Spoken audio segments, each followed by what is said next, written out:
Hello, here we are. It's midterm time. How time flies when we're having fun. And here it is, beautiful weather outside, and everybody's inside here to listen to me. Let's get started and find out what's going to be on your midterm exam. And so let's get started. And as I mentioned earlier, back when we had our orientation session, that the exam is 1 week. It starts Thursday, and it works through next Thursday. So you have 1 week to take the exam. And, of course, it's going to be at the Social Science Testing Lab at the Center Building, 456. It's easy to find if you can make your way through all that construction and all of that. And, okay, what else do we have here? It's a computer exam. It's a completely objective. You don't have to worry about writing anything. It's just multiple guess.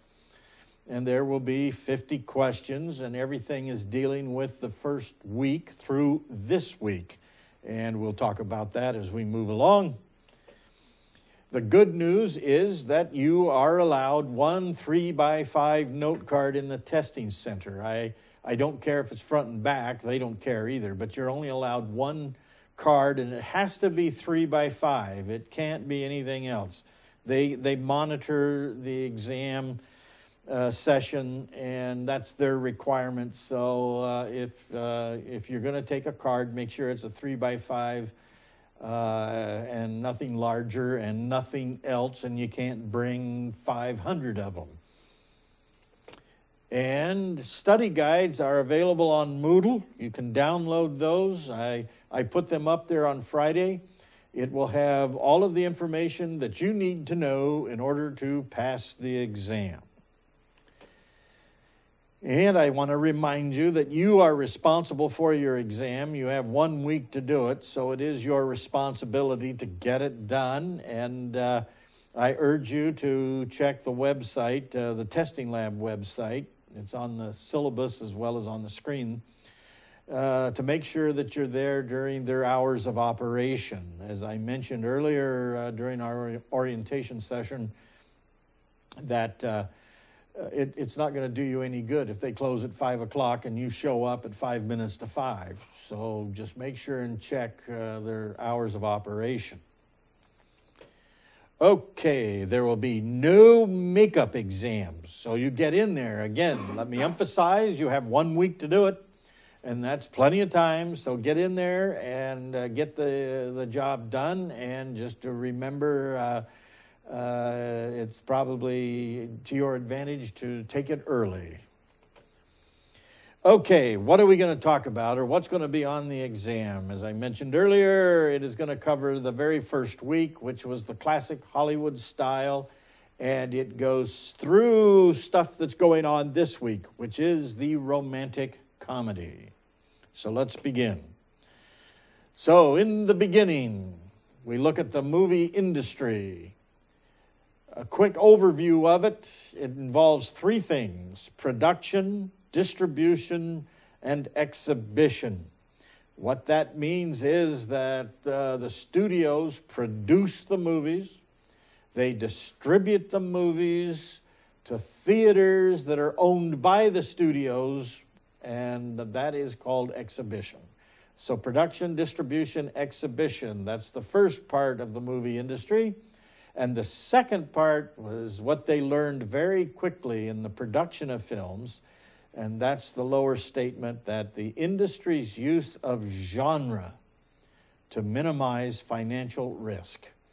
In other words, they make certain types of movies that audiences enjoy, and with the idea that the audiences like this stuff, they can minimize the financial risk. It's going to have a guaranteed audience. The history of the motion picture with regard to its projection technology and what we call persistence of vision. The idea that you can take a series of still images, run them through a machine, a projector at a certain speed, which is standardized right now at 24 frames per second. However, I guess newer digital filmmaking uses 30 and even 60 frames per second. But the standard for ever since the sound era was 24 frames per second. And when you run that through 24 individual films, when they run through in a second, it gives you the illusion of motion. Now, silent films were not shot at 24 frames. Silent films were shot roughly 16, even as low as 12 in some cases. So it's roughly 16 to 18 frames per second. The old cranking of the camera, you know, and if you get tired a little bit, you might slow down, but that's what it was in the beginning. And when they converted to sound, they needed something that would maintain the fidelity of sound, and that's when they established and settled on 24 frames per second. Also recognize and understand the key innovations and the individuals associated with those. These key innovations, the kinetoscope, for example, and the two important innovators of film, Edison and Dixon. Recognize what is meant by the Nickelodeon era. That's not a TV channel. That is the old days when you could just put your nickel down and you'd see an amusement. And in those early years, those films were called amusements. The MPPC, which was roughly lasted from 1908 to 1915, and we'll talk about that in a little bit. And also understand the development of the movie palace, the huge picture palaces, that the movies were dream factory, as you've heard that expression before, and going to the movies would also be an experience, a dream experience, by going into these opulent, huge movie theaters, often with their own themes, such as theaters with the names like the Egyptian, or like the famous, probably one of the most famous theaters in the whole world, if not the most famous, and that was Grauman's Chinese Theater, where they had these themes, these kind of motifs. So understand what the movie palace was all about. Moving on. Also understand the ways in which cinematic stories are told. And there are 5 key things here that you need to know. The first one is called equilibrium and disruption. And what that is, defined by our book, is first, an initial state of affairs is introduced after which something occurs to disturb this equilibrium. It's very simple. What you have, if you think back on most movies, you'll know that it begins pretty much in harmony. Our movie begins with everything seems to be in place. And then as the movie progresses, something happens that disrupts that harmony, disrupts that equilibrium. That can be anything. Murder mysteries, it's a murder. All right. With Westerns, it's usually bad guys plotting to rob the bank, or bad guys in cahoots with a saloon keeper that wants to run the entire town. It's any number of things that occur that disrupt this equilibrium. Secondly, subsequent events attempt to restore the original status quo. But this is repeatedly frustrated, and order is recovered only at the end of the film. So in order for us to make this movie, for us to make it in the golden age, in the old days, to run 90 minutes, what you have is this: something happens to disrupt the equilibrium, then something must be done to correct it, but as they attempt to correct it, they are frustrated. Things don't work out. Bad guys win battles, or nature enters into it, destroys this, whatever. And the only time it gets restored, of course, and equilibrium is returned, is at the end of the film. So equilibrium and disruption. Secondly, what we deal with, problem solving. What's that? Again, from the book. Over the course of the narrative, characters struggle to achieve their goals or solve their problems. Okay, that's an easy one. That's what it means, problem solving. In this narrative, this movie, this story that we view, the characters are attempting to reach a goal, or they're trying to solve a problem. The easy one for this would be like a murder mystery. It is to solve the mystery, to solve the murder. So our characters then overcome those who stand in their way. They triumph over adverse circumstances and or transcend their own limitations. In many character studies, the latter is very important. We have a character who is weak somehow. This equilibrium is disrupted. It adds more to his own sense of value, which is low to begin with. And by the time the movie is over, he has transcended that limitation and has become a better individual. Okay, number 3, temporal and spatial limits. Again, we return to the book. The temporal dimension is a specific deadline has to be met or a certain task has to be completed by a definite time. All right, that's pretty simple. Temporal meaning time. A specific deadline of whatever it may be has to be met, or a certain task has to be completed by a definite time.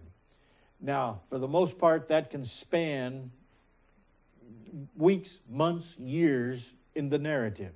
Sometimes it might span centuries, or it might be, as in the case of DOA, it is in the confines of 24 hours.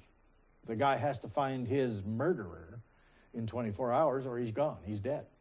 And in some cases, they did this with early television, early live television, where you had 30 minutes, the idea half-hour show, and your character has to do something within that allotted time.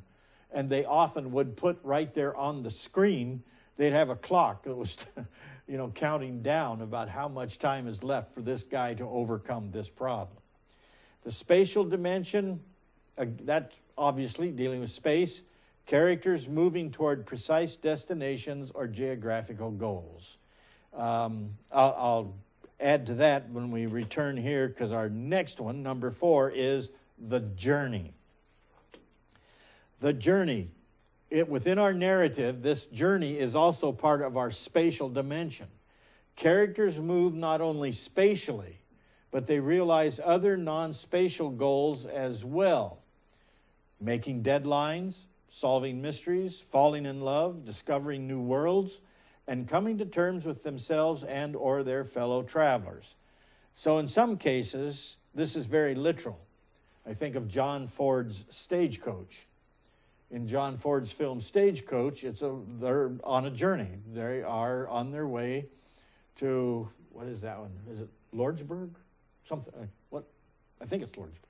Anyway, they're on their way, and all of these various characters are in this stagecoach, and they're interacting with each other. And as they make their way towards that goal, they are falling in love, they are discovering new things, and they are coming to terms with themselves and their fellow travelers. That's the significant part of John Ford's Stagecoach. That is also our spatial dimension, because we are leaving one place and going to another place. So the journey is pretty self-explanatory. The journey in association with the spatial dimension is simply that. You take one step ahead of the other and you're on your way getting from this place to that place. Now also our series talked about the audience's journey. This is the interesting part, because what is interesting about it is we don't do it as much as we used to. But part of our journey in the movies was literally that, going to the movies. We actually left our home and embarked on a trip to the downtown theater or to the drive-in theater or to the suburban multiplex or whatever to actually get there. So what we see on the screen is what we are doing at that very moment.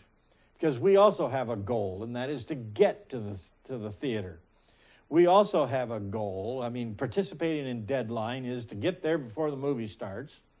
And if you have my family, often that's a real issue to get them there before the movie starts. And undertaking journeys. But it's our journey as well in a psychic sense, because it's our journey as well as we sit in the darkened theater and watch it like dream. What we see there is almost like our own dream, and we participate with the characters and what they are doing, and as a result, we supposedly are better people for it. Just as if we read a book.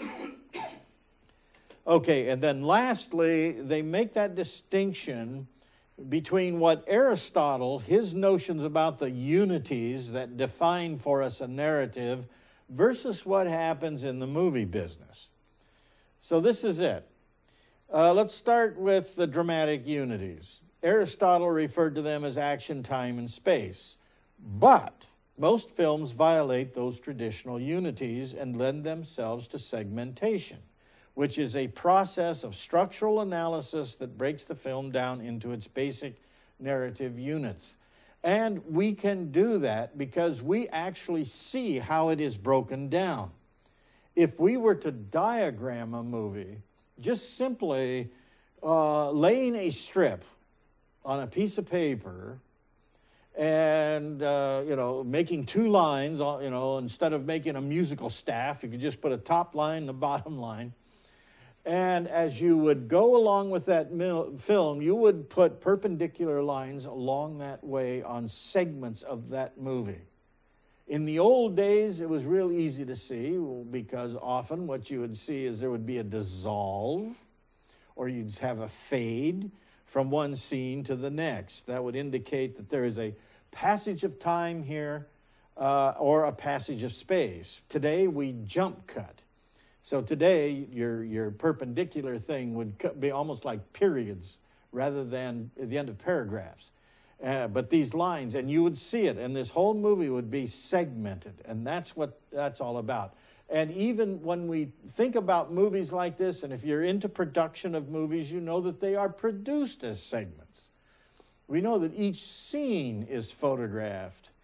We know it's photographed from various angles, but a scene is photographed, and then the next scene is photographed. So all of that is segmented as well. So that's the basic notion, the idea behind that. Okay, also understand the classic film style, film techniques in relationship to narrative. Understand what mise en scène is, a French word which means put on the scene. That simply is what you see in the frame. When they talk about mise en scène, it's just everything that's within that frame. That's all that means. So there's nothing extraneous. You don't worry about anything that's outside of it. It's everything that you see, like right here on this screen here, it's coming down like that. That's the mise en scène. What you see of me on mise en scène right now, me looking at you, is me. And then if you were going to do this analysis of this mise en scène, you would look at me in the type of shot it is, the background, and then you'd also see this weird, wherever it is, over there, this weird thing back there, the light switch. And you'd say, an interesting mise en scène. Nothing there except, what is that thing behind him? Because all of those things become crucial to understanding what movies are all about. Good filmmakers, all right? And we're talking good ones, and even above good. A good filmmaker never has anything within that mise en scène that he doesn't want. That is in there for a purpose. And you have great filmmakers like Joseph von Sternberg, who had a cluttered mise en scène. When you see his images, there's stuff everywhere, and he shoots through that stuff. There's stuff in the foreground, midground, background. Actors move through it. It's just everywhere. And that's crucial to understanding what it is that he is getting across. You also have camera movement, the movement techniques. You remember that cameras can pan. That's when they're stationary. They move on an axis. You know, we know what panning means. The camera just moves across or rotates there on a tripod. But we know that the entire camera can move in a tracking shot. It can move on the Z-axis, which it moves toward the screen, as it were. And then understand lighting, the different types and different effects of lighting. When we get to film noir, you'll understand how important that is, the use of lighting. Sound, recognize, mics and the mixing, scoring, continuity with sound. The shot and the scene. Know the difference between the two. The scene is a dramatic unit. The shot is simply turning the camera on, turning the camera off. There's your difference. A shot, turn the camera on, turn it off. That's a shot. The scene is your dramatic unit. That's turning on that camera, and you're doing things with it that is enhancing the narrative. Okay, scene editing between and within scenes. That's pretty simple. American films are noted for what they call invisible editing. That's stuff that you see constantly and you're not aware of it. That is cutting during dialogue sequences where you cut back and forth between people in close-up, talking, doing whatever they have to, back and forth. Sometimes it's an extreme close-up, sometimes a medium shot, an over-the-shoulder shot. It's all of these kinds of things. That's the invisible editing. And then between scenes, like I mentioned earlier, modern films, they jump cut. Modern films, you just finish a scene and you jump to the next scene. Scene organization, whether it's linear, circular, flashback, that's pretty simple. Like, as I've mentioned before, like Citizen Kane is a movie that has flashbacks within flashbacks. It's very, very comprehensive and rather complex narrative form, not seen in other films. That was revolutionary, innovative, that Wells did with his narrative for Citizen Kane. Cross-cutting, that was developed when audiences finally figured out, yeah, I understand what's going on.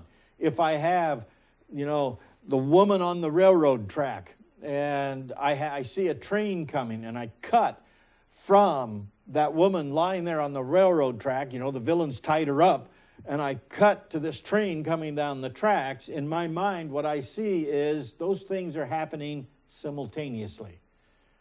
Okay? They're happening at the same time, even though I have cut from one to the other. Point of view editing, that's simple. Where's our point of view? We can have the point of view, a subjective shot. That's from the camera's point of view. That's from your point of view. Or for the most part, it's always objective. That the camera is always an intruder. The camera is always there peeking in. As Hitchcock said, all film is voyeurism. We're looking, we're watching, we're peeping into people's lives. And the 180-degree rule, that's a continuity thing. They call it don't cross the line. That's explained in the book. Okay, we got to move on. Studio system. Okay, the Motion Picture Patents Company, that was Edison's group. Edison wanting to maintain his monopoly, and so he set that up so that if you were going to make a movie, you had to get his stuff from him. Okay, you have the key players in the creation of the early studio system. Those names are important. Fox, Laemmle, Mayer, Goldwyn, and Lowe.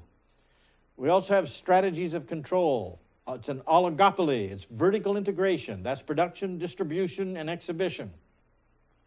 Understand their business practices of blind booking and block booking, what those things are, and their runs, their zones, their clearances. And then in 1915, there is an antitrust ruling against the MPCC, so now everybody can have a camera. The 5 major studios: Paramount, MGM, Fox, Warner Brothers, RKO. The 3 minors: Universal, Columbia, United Artists. The low-budget filmmakers, known as Poverty Row. I won't name all of those. You can find them in the study guide. But this is the low-rent district. And the Department of Justice case, 1948, which broke up the oligopoly, and it says you can't do all 3.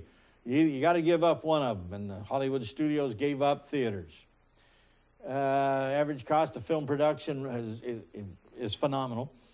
Rise was over time was from unbelievable. The rise of film artisans and independent film producers. Today, essentially, studios are bankers and distributors of independent films. Okay, the star. I'm not going to go through all of this because it's pretty simple, and you already know that. What stars do is they have masks or personas, and in the old days, they were pretty much created by the studios. And in the old days, they pretty much ran you. The studios told you what to do. And then genre. Okay, the significance here of genre is that, we mentioned this earlier, it stabilizes an otherwise unstable movie industry. And it does it through familiarity. One film, we recognize the kind of film it is. Like right now, one of the big whoopee-doos that we've been having for the last few years are comic book movies. And you bank on that. One comic book movie leads to another comic book movie. In the 1970s, late 1970s, the big deal was an oddball movie that came out of left field that nobody thought would do anything, called Star Wars. That movie was so phenomenal that it led to one movie about Star Wars after another, because it means we can bank on that. We've got a built-in audience. The Western, of course, is the distinctly American genre. It's based on dime novels, real-life characters. The ingredients here, the hero, the villain, the landscape, and we know that. Okay, the symbolism, that was mentioned in the videos, East meets West. It's fact versus fiction all over the place, and if it's fiction, it takes precedent over the fact. We don't care about facts. We don't care who Billy the Kid really was. It's culture versus nature, and then there are these culture conflicts. This is the new Western, space films. So that's the final frontier. Space films are nothing more than Westerns set in outer space. The American comedy, I'm not going to go through a lot of this. It's pretty easy. They talk about it. It's simple to see if you watch it this week. It's the expression of social repression. Pretty much our sound comedies are made during the Depression. And at that, it is really much ridiculing the upper classes. The comedy actors. Silent comedy was pretty much slapstick because there was nothing to do with sound. You had to do it visually, exemplified by Chaplin and Keaton. With sound, there is verbal wit. And this is when we get the best of Laurel and Hardy and the Marx Brothers.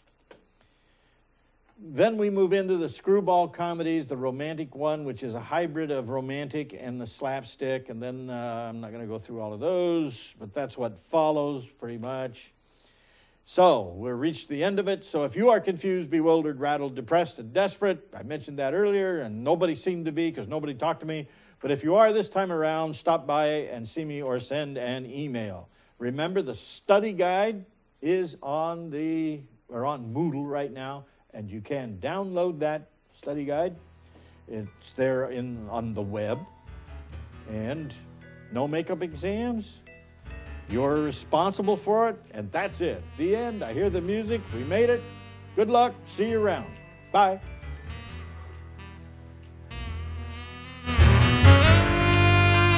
There's my Pink Panther knockoff.